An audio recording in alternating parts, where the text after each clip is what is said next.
So let's just picture this. It's Monday, October 6th, 2025. And in America, you have these two completely different realities unfolding at the exact same time.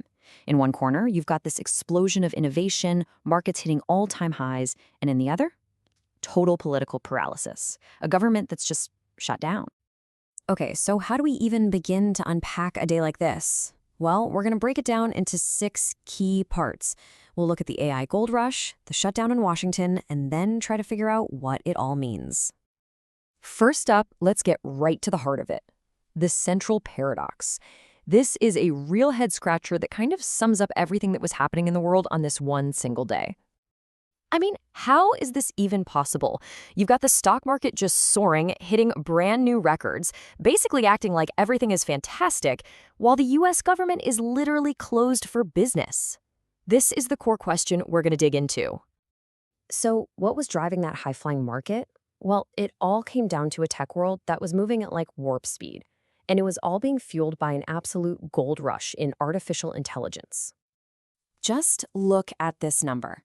That's a 23.7% surge in a single day for AMD's stock price. And the reason? Oh, it was a blockbuster announcement that sent some serious shockwaves through the whole tech industry. And, this wasn't just some little stock pop. This was a massive, multi-billion-dollar deal. OpenAI basically committed to using a staggering amount of AMD's computer chips. We're talking 6 gigawatts of power here. That's enough computing muscle to train a whole new generation of AI. This deal was a huge strategic shift in the AI hardware world and a real challenge to NVIDIA's dominance. And believe it or not, the momentum didn't stop there. On the very same day, at its big developer conference, OpenAI just went and unveiled a whole new suite of tools. They were basically handing their army of developers more powerful weapons to go out and build the next big thing in AI. And speaking of that army, try this number on for size, 800 million. That's how many weekly active users ChatGPT had. That's just a mind-boggling figure. It really shows you just how deeply and how fast this technology is weaving itself into all of our lives. And you gotta understand, this wasn't all just happening in a vacuum. This wasn't just the OpenAI show. Their main rival, Anthropic, announced a massive deal to roll out its AI assistant Claude to nearly 500,000 employees at the consulting giant Deloitte. I mean, the entire AI ecosystem was just on fire. But, okay, so while Silicon Valley is popping champagne corks, some of Wall Street's most legendary figures were starting to get a serious case of déjà vu. They were hearing some very familiar and pretty concerning echoes from the past. That's a quote from the billionaire investor Paul Tudor Jones. This is a guy who famously predicted the 1987 market crash.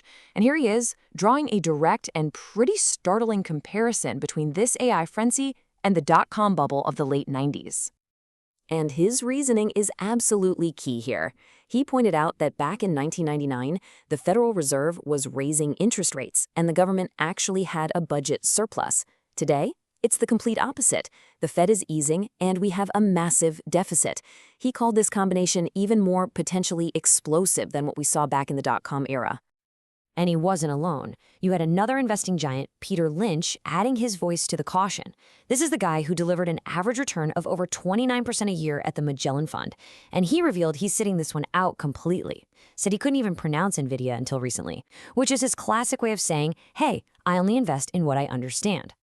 All right, so now let's completely flip the script. Let's look at the other side of this massive contradiction.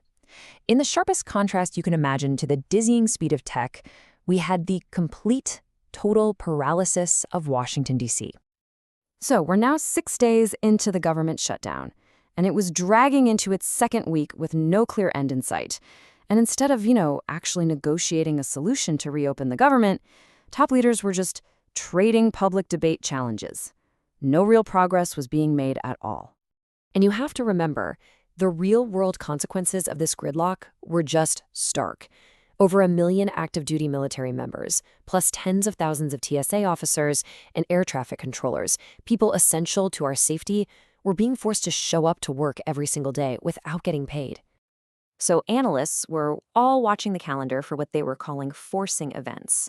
The most immediate one was October 15th. That was the day 1.3 million members of the military were set to miss a paycheck. A lot of people thought that might be the critical moment that would finally force politicians to make a deal.